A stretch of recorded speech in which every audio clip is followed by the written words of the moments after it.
جب ہم نفس کی ماننے لگتے ہیں تو ہمارا قلب یا ضمیر ہمیں جینے نہیں دیتا، وہ ہمیں سوئی چبوتا رہتا ہے کہ یہ صحیح راستہ نہیں ہے۔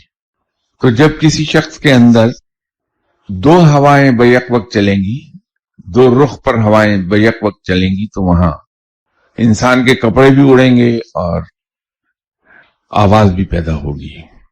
تو جب انسان کے اندر یہ دو مختلف ہوائیں ایک دوسرے کے اگینسٹ چلتی ہیں تو بالکل وہی کیفیت پیدا ہوتی جہاز پر کہ انسان ڈگمگانے بھی لگتا ہے اور شور بھی پیدا ہوتا ہے۔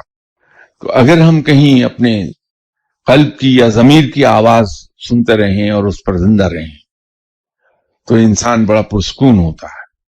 آپ نے کبھی کسی فقیر کو زندگی میں بے سکون نہیں دیکھا ہوگا، نہ ان کے پاس کھانے کے لیے پوری روٹی ہے، نہ پہننے کو پورا لباس ہوتا ہے، نہ رہنے کو پوری چھت ہوتی ہے، لیکن ان سے زیادہ آپ کو پرسکون اور خوش انسان روئے زمین پر نہیں دکھائی دے گا، صرف اس لیے کہ وہ اپنے ضمیر کی آواز پر زندہ رہتے ہیں۔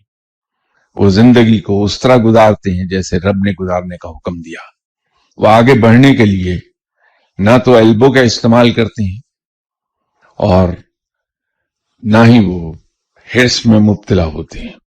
اس لیے یہ کہا جاتا ہے کہ اس دل میں رب کبھی نہیں رہے گا جس دل میں کینہ، حسد، غصہ، ہرس، لالچ، انتقام، یہ چیزیں جہاں رہتی ہیں وہاں رب نہیں رہتا۔ تو دل کو ان چیزوں سے پاک کیے رکھنا چاہیے تاکہ اس دل میں رب رہ لے، اور جہاں رب رہے گا وہاں سکون بہت ہوگا۔